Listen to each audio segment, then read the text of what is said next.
Dalam tema firman Tuhan, jangan jatuh di lubang yang sama. Jangan jatuh di lubang yang sama. Saudara, ini salah satu peribahasa yang banyak orang sudah tahu artinya. Bahwa kita jangan jatuh di kesalahan yang sama. Jangan kita berbuat di dosa yang sama.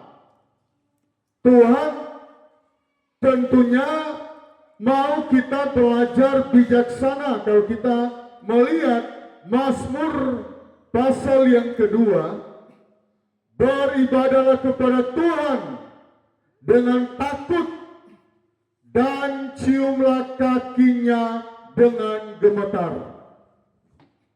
Beribadahlah kepada Tuhan dengan takut dan ciumlah kakinya dengan gemetar. Artinya apa? Kita menjadi orang Kristen, pengiringan kita bukan asal-asal. Banyak yang tidak mengerti atau khotbah ini jarang juga disampaikan. Banyak orang Kristen gagal mengerti ayat ini, tidak melakukan firman Tuhan ini. Dan inilah rahasia kenapa Raja Daud sangat diurapi Tuhan, sangat diberkati Tuhan, dan dia menjadi raja yang paling terhormat di dalam Alkitab.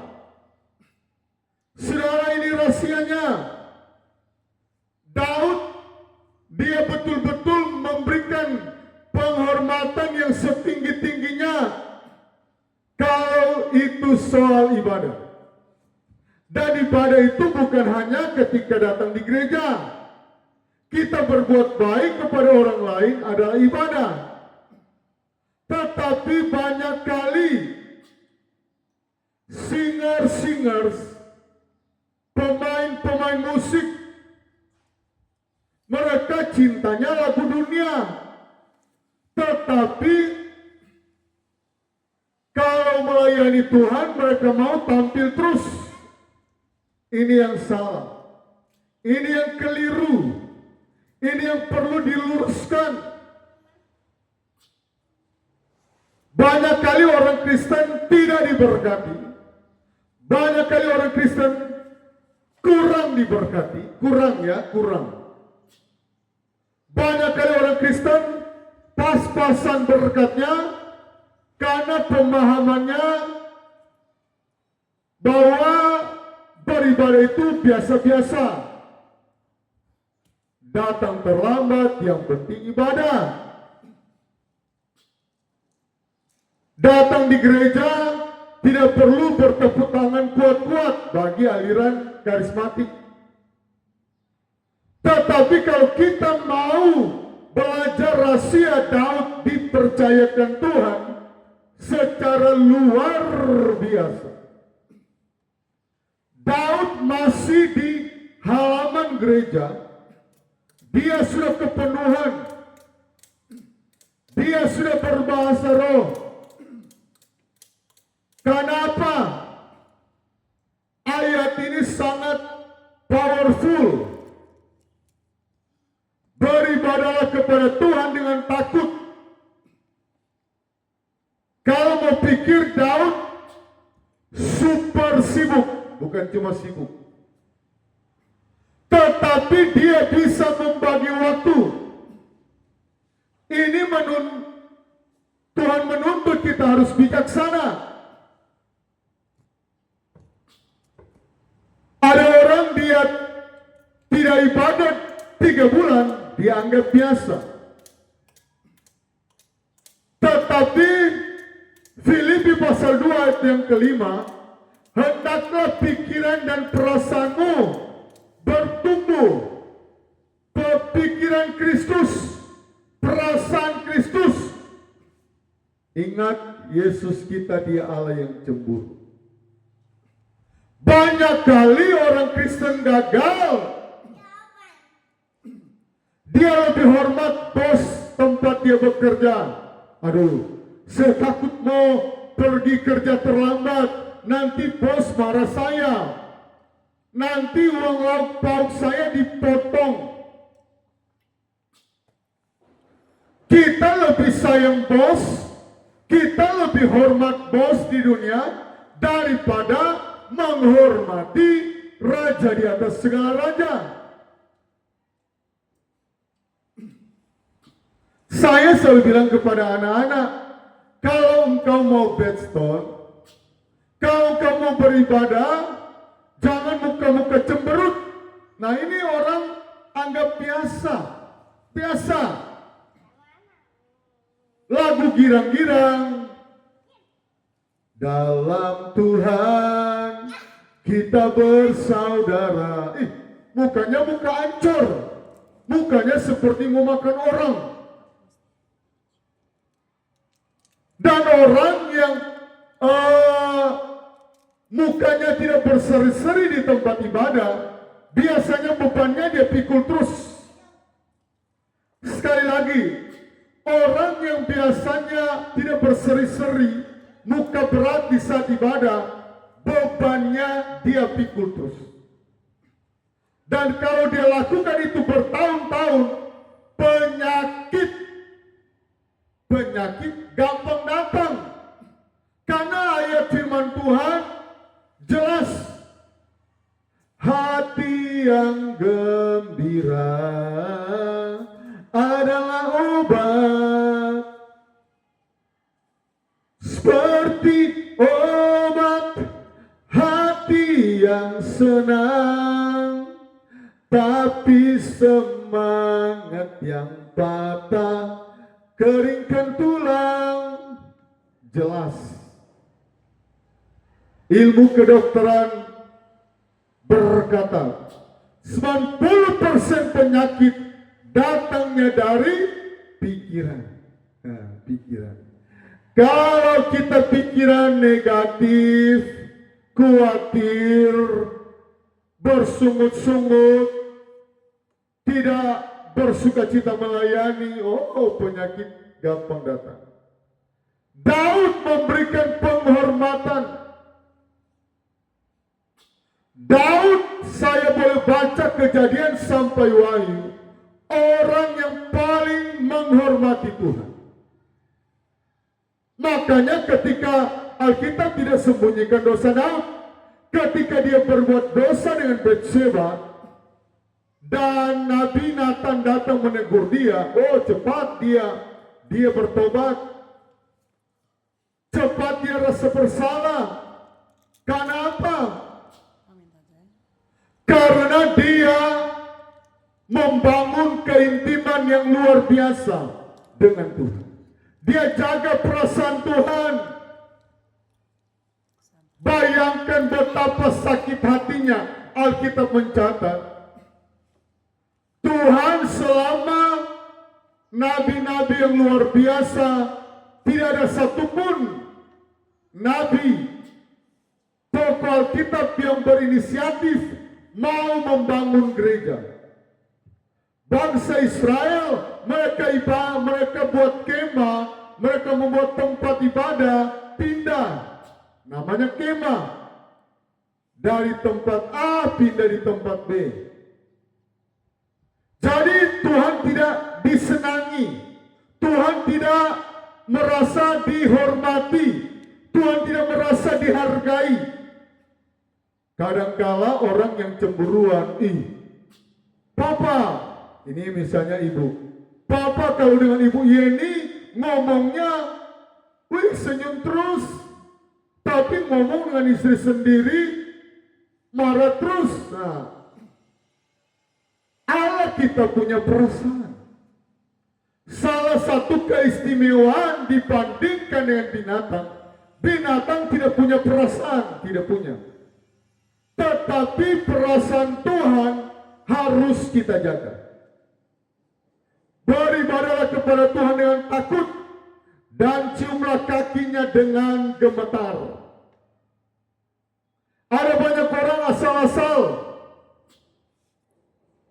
Dia mau jadi WL, tidak berdoa dulu. Dia mau jadi singers, tidak berdoa dulu. Saudara, kalau saudara dipercayakan untuk, apalagi kalau berkhotbah. Saudara, tadi sebelum saya mau belajar firman Tuhan, Roh Kudus gerakan saya berlutut dulu. Dan kami sebelum kami berkhotbah, kami harus berlutut dulu. Kami harus benar-benar memohon tuntunan Roh Kudus. Perasaan Tuhan harus dijaga. Banyak orang gagal di sini. Ketika mereka tidak beribadah, mereka rasa biasa. 2 bulan tidak beribadah, mereka anggap biasa. 1 bulan tidak beribadah perjamuan kudus. Kami selalu ajarkan kepada jemaat Pondok Daud. Jemaat, engkau harus ada rasa bersalah dan berdosa. Kalau ibadah perjamuan kudus, cuma gara-gara cuci baju engkau tidak ibadah. Cuma gara-gara pergumulan, bertengkar suami istri, engkau tidak ibadah. Daud 7 kali dalam sehari. Daud dia selalu memprioritaskan waktu untuk Tuhan. Banyak orang Kristen pencuri waktunya Tuhan. Dianggap biasa. Korupsi waktunya Tuhan. Manusia banyak terfokus kepada korupsi dunia. Tetapi yang perlu kita belajar bersama, kita ketahui bersama, waktunya Tuhan adalah waktu yang terpenting. Dalam satu hari kalau boleh kita ada waktu khusus dengan Tuhan. Kalau boleh, Tuhan harus disenangkan. Saudara, satu kesaksian kami. Sebelum kami menikah, saya sudah nasarkan berapapun anak yang lahir di kandungan. Kalau saya nanti punya istri, kalau saya nanti menikah, 100% anak itu kami persembahkan untuk Tuhan. Kami persembahkan untuk menjadi gembala, menyelamatkan jiwa-jiwa yang terhilang. Dan saya percaya, niat seperti itu sangat menyenangkan Tuhan. Menyenangkanmu, senangkanmu. Tuhan mau kita menyenangkan Tuhan. Banyak dosa tertinggi yang setelah disurvei, dosa orang Kristen, dosa lebih memilih menyenangkan bos di mana dia bekerja daripada menyenangkan Tuhan. Datang di gereja terlambat, tetapi dianggap biasa. Mari kalau kita pergi ke gereja, kalau ibadahnya hari Minggu, hari Sabtu wajib harus sudah disiapkan celana kita kalau kita laki-laki, kemeja kita kalau kita laki-laki. Kalau perempuan roknya, blusnya disiapkan. Dan ada banyak orang Kristen pada hari Sabtu dia kerja sampai tengah malam. Sehingga ketika diajak oleh istrinya, aduh mah capek. Bagaimana? Hari Sabtu dia kerja keras. Ada juga yang saya lihat hari Minggu ngantuk-ngantuk di gereja. Baru 5 menit firman Tuhan sudah.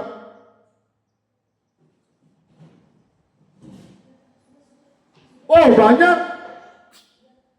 Tapi kalau bilang mau bekerja, aduh mah jam berapa ini mah? Jangan sampai saya terlambat. Jangan sampai pembelinya beli di tempat lain. Orang lebih menghormati pekerjaannya daripada menghormati Tuhan. Inilah letak kegagalan, jatuh di lubang yang sama. Tapi kalau dia berdoa, Tuhan sungguh-sungguh sekali, sungguh-sungguhnya karena meminta berkat. Kalau boleh usaha saya maju, kalau boleh pekerjaan saya maju. Tetapi giliran mau beribadah, setengah-setengah hati. Bahkan di jemaat pelayanan yang kami pimpin, suaminya senang kalau istrinya tidak ibadah. Oh, senang, gembira. Tapi kalau bekerja, oh, mau sampai di tempat yang jauh, mau sampai di tempat ratusan kilo, dia bakal kanvas dan lain sebagainya. Sepertinya nanti sakit baru dia istirahat. Tapi kalau mau bilang ibadah, oh, hitung-hitungan, aduh, ibadah jauh jadi. Jauh ibadah. Ayat yang ke-12, ayat yang terakhir. Supaya ia jangan murka dan kamu binasa di jalan, sebab mudah sekali murkanya menyala. Berbahagialah semua orang yang berlindung padanya. Mudah sekali murka Tuhan menyala. Allah itu bukan cuma kasih, betul.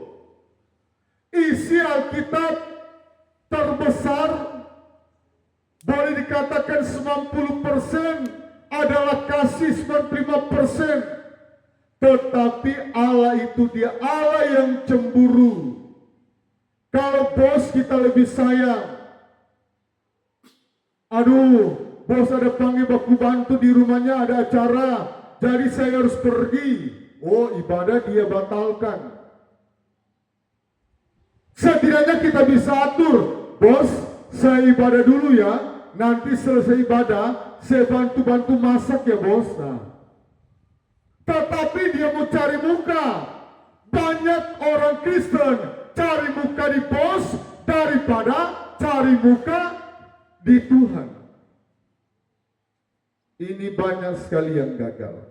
Banyak sekali jatuh di lubang yang sama. Saudara, kami banyak kali mendapatkan undangan. Tapi kalau undangan itu bertepatan dengan ibadah, maaf. Sekalipun orang bos yang mengundang, sekalipun orang yang kaya raya, sekalipun pejabat tinggi, kami ibadah dulu baru kami pergi. Ada orang karena dia menghormati bos, banyak uang, padahal tidak selamanya bos itu baik. Banyak bos-bos yang pelit, betul tidak? Oh, betul. Tetapi bos kita di surga, raja di atas segala raja, dia Allah yang sangat peduli. Kalau saudara sakit, bos kamu tidak mampu menyembuhkan. Kalau saudara terpuruk keuangan, bos kamu tidak dapat mengangkat keuangan. Kalau anakmu mau masuk sekolah, banyak kali bos juga, ada banyak ya, tidak semua. Bosnya mau untung, karyawannya dia kasih gaji serendah mungkin. Saudara yang Tuhan Yesus kasih, beribadahlah kepada Tuhan dengan takut, ciumlah kakinya dengan gemetar. Saudara, kami kalau dalam jam doa tiap hari kami kurang, besoknya kami tebus. Kami harus menjaga perasaannya Tuhan. Kalau kita cuma mengenal, oh, Tuhan menciptakan langit bumi 6 hari. Oh, itu pengenalan secara tipis. Petrus, ketika dia seorang nelayan yang handal, pengalaman, ketika mereka mencari semalam-malaman tidak dapat ikan. Dan Yesus berkata kepada Petrus, Petrus, tebarkan jalamu lebih dalam. Kristen, mari kita jaga perasaan Tuhan. Jangan sampai kita berikan doa asal-asalan. Ada di Tangerang, waktu saya di Tangerang, ada pengerja ketika kami ikut Beston, saya masih kerja belum hamba Tuhan. Ini saya isi dengan kesaksian terakhir khotbah saya. Setiap kali mau doa, ini doa jam-jam 5 pagi. Hai Tuhan Yesus, Tuhan memberkati pelayanan ini. Hai. Dan apa yang terjadi? Saya lihat, ini pemudi ini, dia punya sariawan, mau minum apa saja sariawannya. Setiap minggu dia menderita sakit sariawan. Oh, Tuhan ingatkan. Oh, lihat. Itu cuma kalau dipikir sementara berdoa. Ayo. Kita harus memberikan rasa hormat yang tinggi kepada Tuhan. Saya bilang kepada anak-anak banyak kali ketika Beston, namanya masih anak-anak, mereka cuma ketawa-ketawa. Saya marah. Kalau berdoa jangan ketawa-ketawa. Dan saya yakin kita tidak mau jatuh di lubang yang sama. Tuhan Yesus memberkati channel YouTube ini, TikTok ini.